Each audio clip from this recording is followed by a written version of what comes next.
శ్రీరామ్, శ్రీమాత్రే నమః, శ్రీ గురుభ్యో నమః.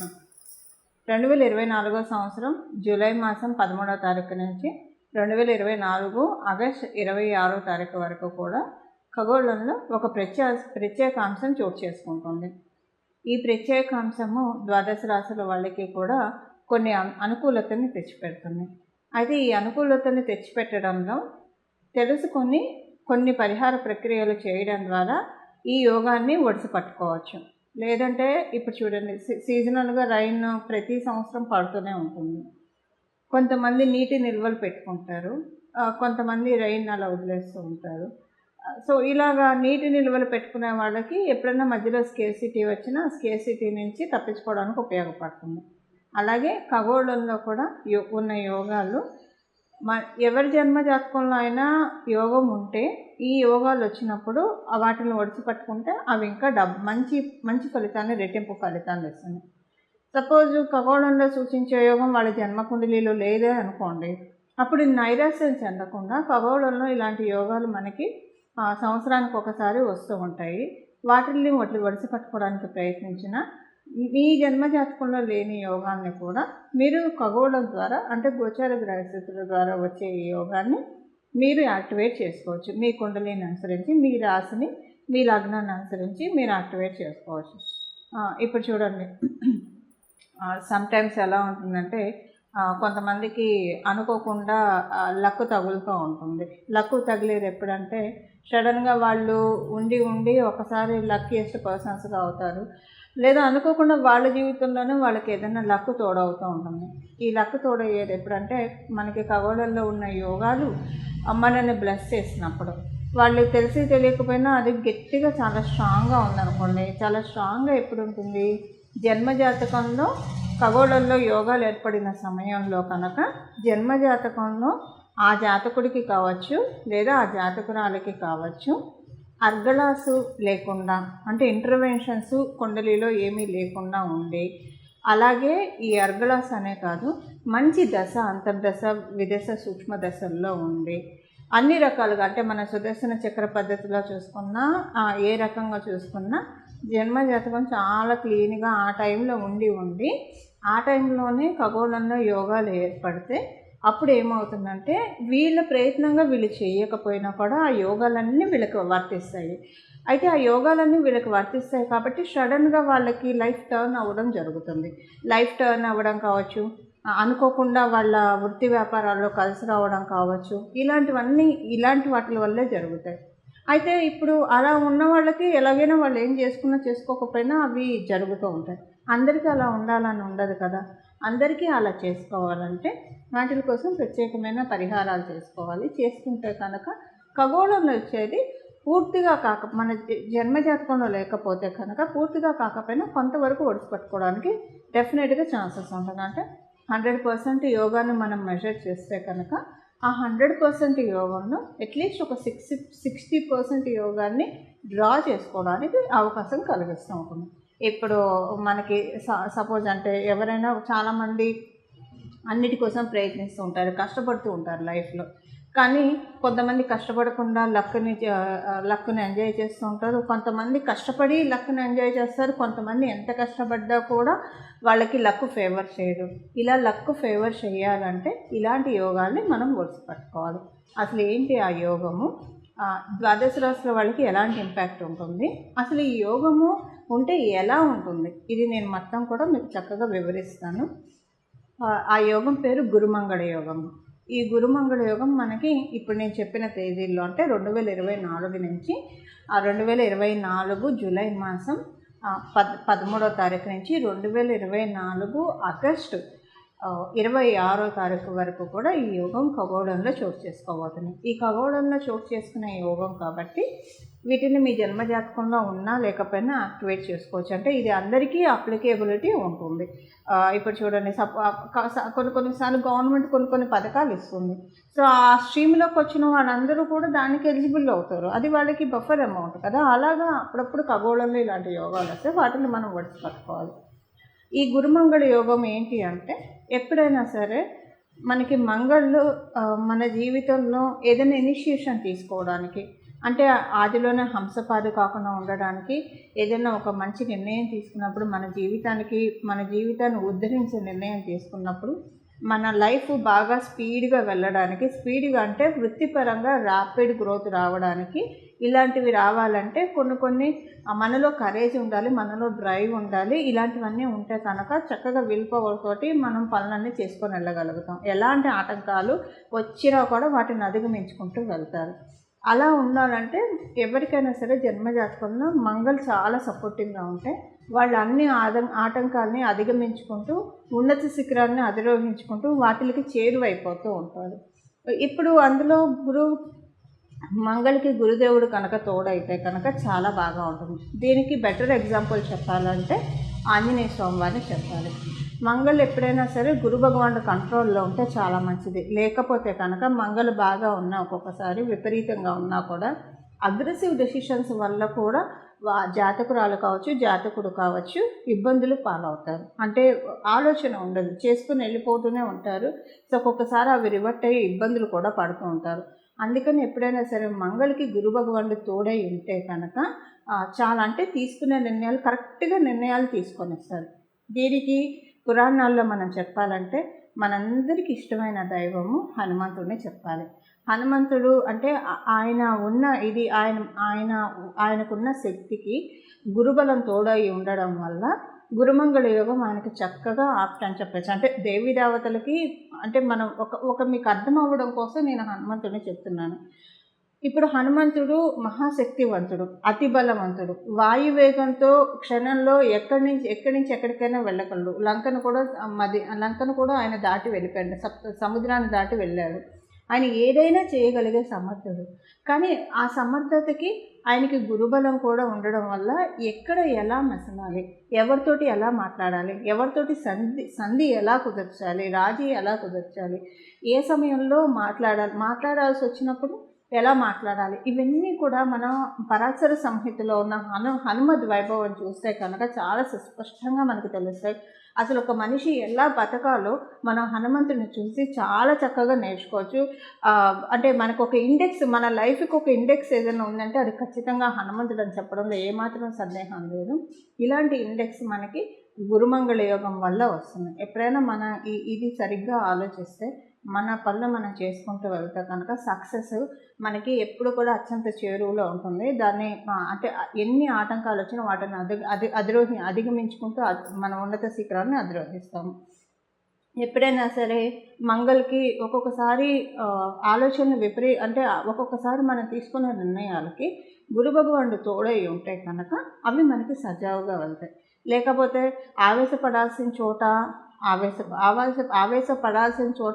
ఒక మాట అనాల్సిన చోట కామ్గా ఉంటే అది ప్రమాదమే. లేదు, ఎక్కడైతే కామ్గా ఉండాలో అక్కడ అనవసరంగా ఆవేశపడితే అది ప్రమాదమే. ఈ రెండింటిని మనకి సరిచేస్తాడు గురు భగవానుడు. అంటే ఎక్కడైతే ఆవేశం చూపించాలో, ఎక్కడైతే ఒక మాట మనం మాట్లాడకపోతే కొంచెం ఇబ్బందులు వస్తాయో అలాంటి చోట మనల్ని మాట్లాడేట్టు చేస్తారు. సో దట్ మనకి ఇబ్బందులు రాకుండా ఉంటాయి. అలాగే అన్ని వేళలా ఆవేశం మంచిది కాదు, అలాగే అన్ని వేళలా నిదానంగా ఉండడం కూడా మంచిది కాదు. ఈ రెండింటిని బ్యాలెన్స్ చేసుకోవాలి. అన్ని వేళలా ఆవేశపడితే వాళ్ళకి కొంచెం ఇబ్బందులు వస్తాయి లైఫ్లో. సో ఈ రెండింటిని బ్యాలెన్స్ చేసే యోగమే గురుమంగళ యోగం. ఈ గురుమంగళ యోగం ఎవరి జన్మజాతకంలో అయితే ఉంటుందో వాళ్ళకి బై బర్త్ వాళ్ళకు ఉంటే కనుక వాళ్ళలో మనం చాలా బ్యాలెన్స్డ్ నేచర్ చూస్తాము.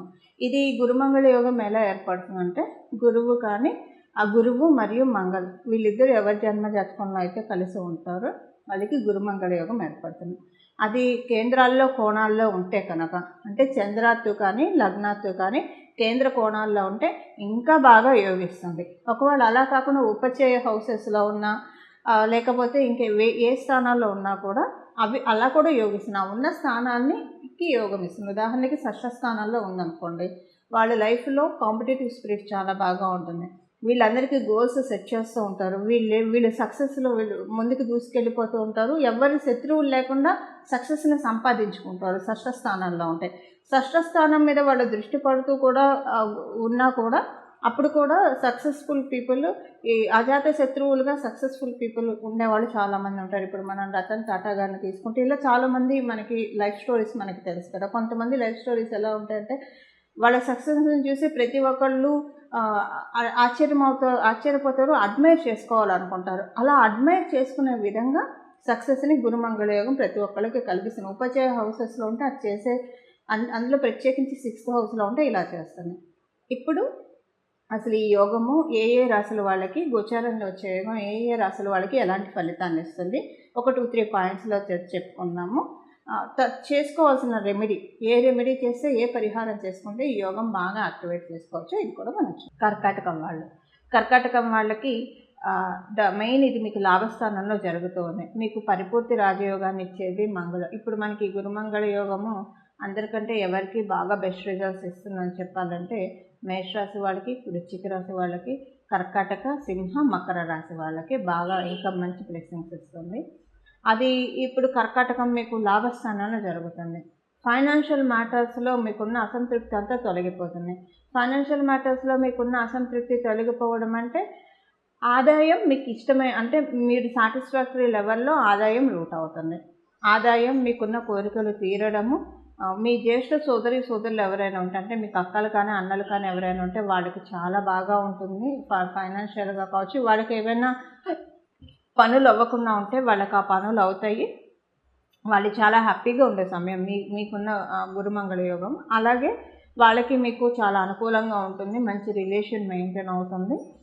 ఫ్రెండ్స్ తోట కూడా మీకు జ్యేష్ఠ సోదరులు అయితే మీ ఫ్రెండ్స్కి మంచి బాగుంటుంది. మీకున్న గోచార గ్రహస్థితులు తెచ్చే వాళ్ళకి బాగుంటుంది. అలానే వాళ్ళకి మీకు మధ్య చాలా చక్కటి రిలేషన్ మెయింటైన్ అవుతుంది. కమ్యూనికేషన్ మ్యాటర్స్లో చాలా బాగా ఉంటుందండి. మీకు మౌత్ పబ్లిసిటీ చాలా బాగా ఉంటుంది.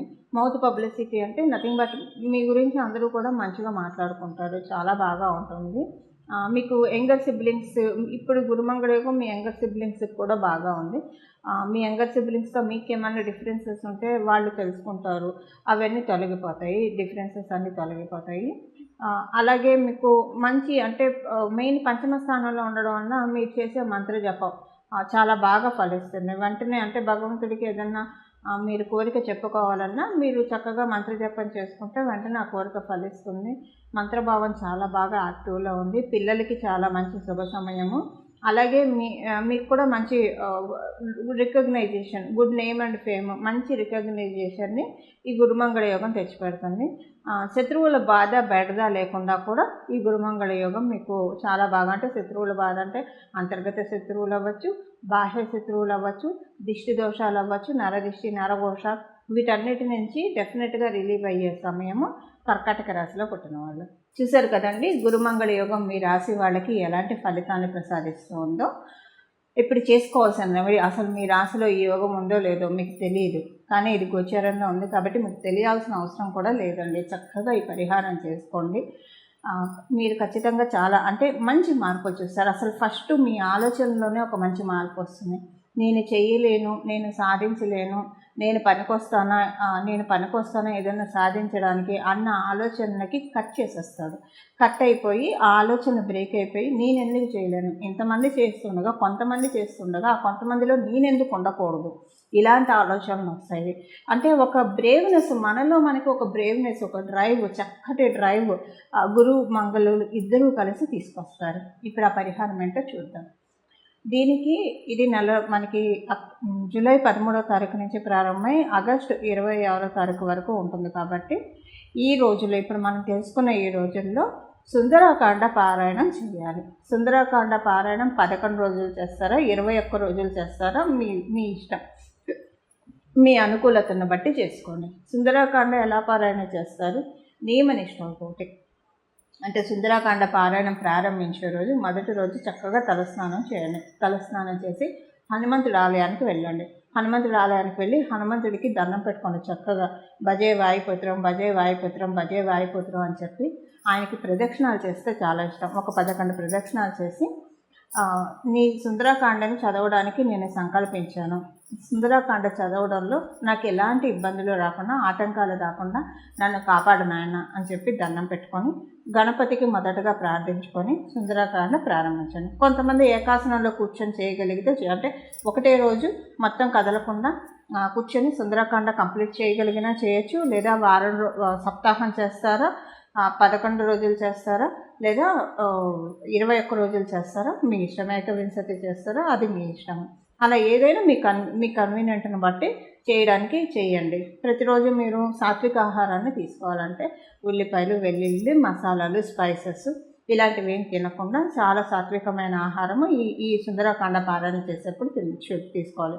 లేడీస్ అయితే పీరియడ్ ప్రాబ్లమ్స్ ఉంటుంది కాబట్టి మీ పీరియడ్స్ చూసుకొని మీరు ప్రారంభించండి. 4 రోజులు అయితే చేయకూడదు. ఒకవేళ మీరు చేస్తూ ఉంటే మధ్యలో పీరియడ్స్ వస్తే 4 రోజులు బ్రేక్ ఇచ్చి 5వ రోజు తలస్నానం చేసి మళ్ళీ కంటిన్యూ చేయొచ్చు. ఇది ప్రతిరోజు మీ నోటి వెంట రాముని కీర్తిస్తూ ఉండండి, రాముని స్తుతిస్తూ ఉండండి. ఇలా చేసి లాస్ట్ రోజు స్వామివారికి సింధూర పూజ, కుదిరితే వడమాల లేదా అప్పాల మాల వేయించండి. మీకు మీ స్తోమతను అనుసరించి వేయించండి. వేయిస్తే చాలా మంచి ఫలితాలు వస్తాయి. ఎప్పుడైనా సరే హనుమంతుడికి మీరు మామూలుగా కూడా ఇది చేసుకోవచ్చండి. హనుమంతుడికి సాయంత్రం పూట కనుక ఆకుపూజ చేయించిన, సాయంత్రం పూట వడమాల వేయించిన, అప్పాల మాల వేయించిన వెంటనే మన కోరిక తీరిపోతుంది. అంటే ధర్మబద్ధమైన ఏ కోరికైనా సరే వెంటనే తీరిపోతుంది. ఇది నా జీవితంలో నాకు చాలాసార్లు జరిగిన ఎక్స్పీరియన్సే మీకు షేర్ చేస్తున్నాను. కొంతమందికి చెప్పి వాళ్ళకి కూడా జరగడం జరిగింది. కాబట్టి ధర్మబద్ధమైన ఏ కోరికైనా సరే సాయంత్రం పూట మీరు కనుక హనుమంతుడికి వడమాల కానీ ఆకుపూజ కానీ ఏదైనా చేస్తే చాలా మంచిది. వెంటనే ఆ కోరిక తీరిపోతుంది. అంటే ఆ కోరిక ఇంటెన్సిటీని బట్టి వితిన్ నో టైం ఆ కోరిక తీరుతుంది. ఇలాగా సుందరకాండ పారాయణం చేసుకొని హనుమంతుడి కృపకు పాత్రలు అవ్వండి. అలా హనుమంతుడి కృపకు పాత్రలు అవ్వడం ద్వారా మీ జీవితంలో చాలా చక్కటి మార్పుల్ని ఇన్వైట్ చేయండి. ఇలా మీరు అందరూ చేయాలని చెప్పి మీ అందరి జీవితంలో సన్మంగళాలు జరగాలని చెప్పి నేను కూడా మీ అందరి తరఫున మనందరి జీవితంలో సన్మంగళాలు జరగాలని చెప్పి మనందరి తరఫున హనుమంతుడికి శిరస నమస్కరిస్తూ మంగళం. నమో భగవతే వాసుదేవాయ.